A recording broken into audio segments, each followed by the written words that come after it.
Hello and welcome to some more Star Citizen. Today I wanted to talk about the newly updated StarEngine video that CIG released after CitizenCon. They showed one at CitizenCon, but there's a new one.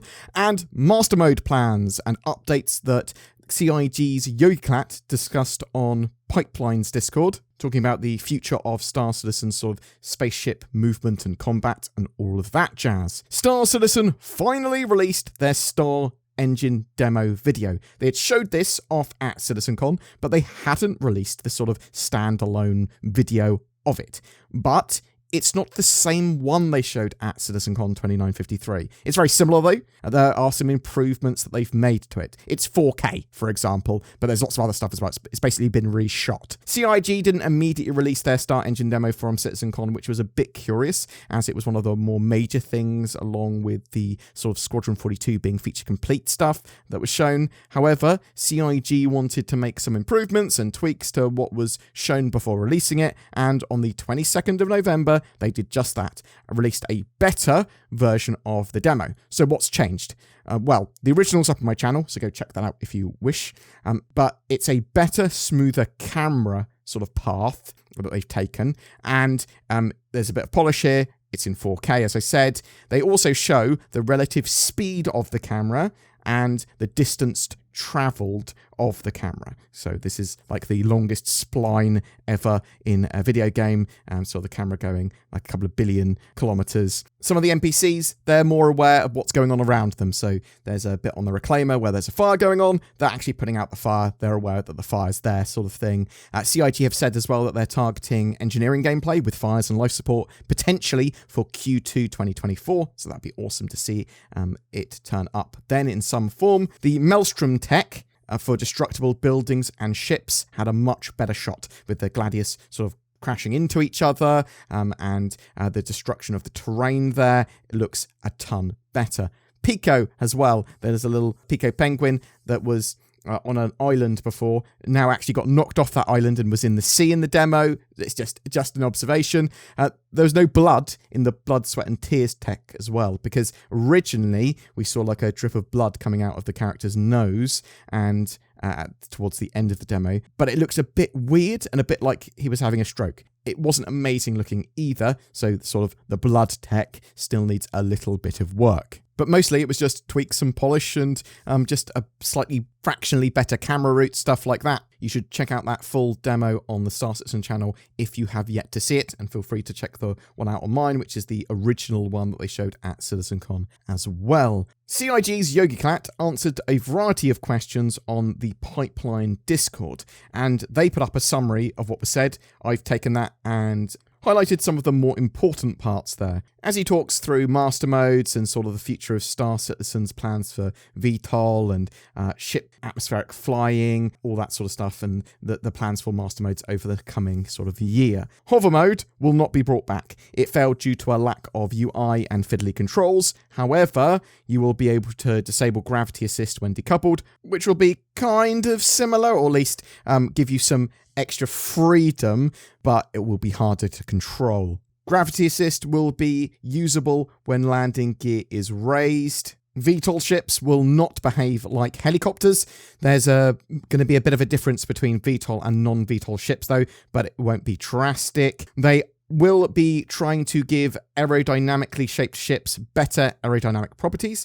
To what extent, though, they haven't sort of finalised anything like that. They aren't entirely sure how ships without control surfaces will work yet either. So brick-like ships, they're not going to fly exactly like bricks. There's going to be a bit of gamification going on there. Star Citizen, very much not a full-on sim. There are going to be ships, though, that are just better, significantly better, in atmospheric flight than others. Gladiator, the Arrow, probably going to be pretty good in atmospheric flight and pretty agile. They're shaped correctly. But the Aurora, that is a brick, effectively. That's going to not be as good. But conversely, it's not just going to collapse to the ground like a brick. They've been doing mass passes on ships and vehicles, and mass will be important. Currently, they have countermeasures disabled when you're in nav mode, though they might change that in the future. Colliding with someone in quantum travel or accelerating into quantum is apparently possible.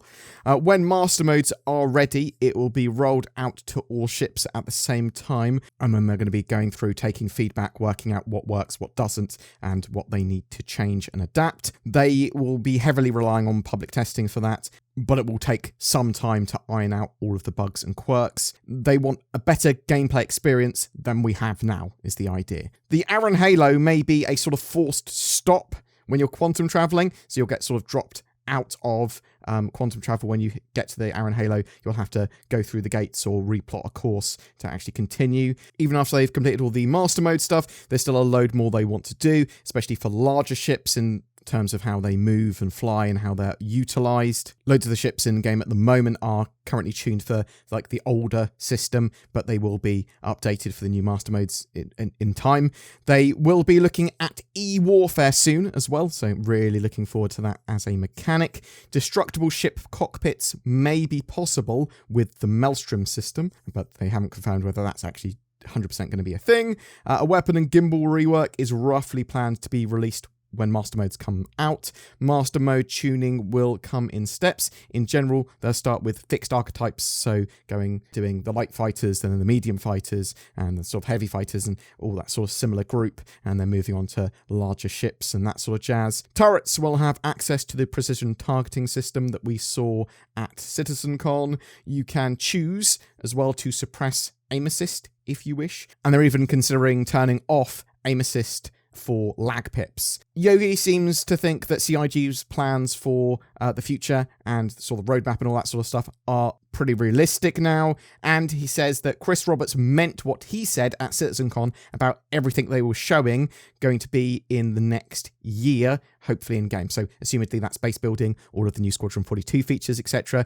Don't know actually about Squadron 42 being in our hands within the next year. That's sort of separate from that, but all of that sort of new feature stuff from raids to engineering, they want that all into base building. Oh, really looking forward to base building. They're not concerned about master modes in Squadron 42. Apparently they did loads of internal PvP testing and prototyping. They appear to be ready for any changes that will be coming to the system. Should be easy to sort of update and plug in. Boom! That's it for your updates today. I really love that new StarEngine demo, but I like the old one as well. I think they're both pretty awesome. And all those updates on master modes, what do you think about that? Have you watched the StarEngine demo yet? If you haven't, watch it now. The stuff with master modes, are you excited for the changes that will be coming in the future? Have you been testing this out on the experimental modes in Arena Commander? It's still only with the Gladius, but it is a big change, and it's going to change all of how Star Citizen works, because obviously it's the sort of change between your SCM combat mode and nav mode. You can't have your shields and weapons on when you're in nav mode, but you can't travel in quantum or at sort of cruise speeds when you're in SCM mode. Really looking forward to that, just for the sort of changes in how engagements work. I'm in combat, I'm fighting, I'm in SCM mode, I am just traveling, I'm in nav mode, and the sort of interesting escape mechanics with that potentially and how they work. But whatever your thoughts are, whatever your questions are, I'd love to hear from you in the comments below. What is best in life? To crush your enemies? To see them driven before you? And to hear the lamentations of their women? No, of course not. It's NordVPN. I never saw Conan the Barbarian checking his bank balance and then watching some cool shows on Netflix, all while protecting his privacy and being super secure. To be honest, I can't even remember Conan wearing a shirt. Silly Conan. And now, a big old snake god's got your internet history. Good job. Don't be a Conan the Barbarian. Check out NordVPN. Links below for powerful discounts too. Do you like using your eye holes for extra immersion in Star Citizen and help aim and do some cool stuff? Well, you can with Tobii Eye Tracker 5, which is on sale at the moment. This gives you native high-precision head and eye tracking in Star Citizen. Very cool for general immersion, for combat both in ship or on foot. They are absolutely fantastic pieces of kit, and both Zin and I have one. Use the links below to grab one or to find out more. Every month we've been giving away a ship for Star Citizen, but for November, to celebrate the Intergalactic Aerospace Expo 2953, we are giving away a load of different ships, each to a different person. The Avenger Titan, the Drake Cutter, the C-8X Pisces, the Mustang Alpha, and the Nomad. All great starter ships, but also useful for any fleet. They all come with a game package and lifetime insurance. That's all you need to start playing Star Citizen. That's 5 prizes and 5 chances to win. Just comment on any of my videos made during November to be in for a chance of winning.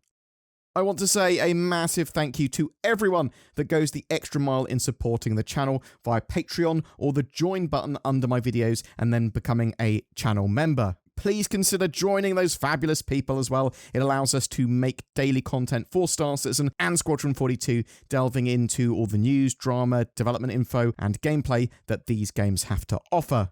Thank you so much for watching, and I hope to see you in the verse.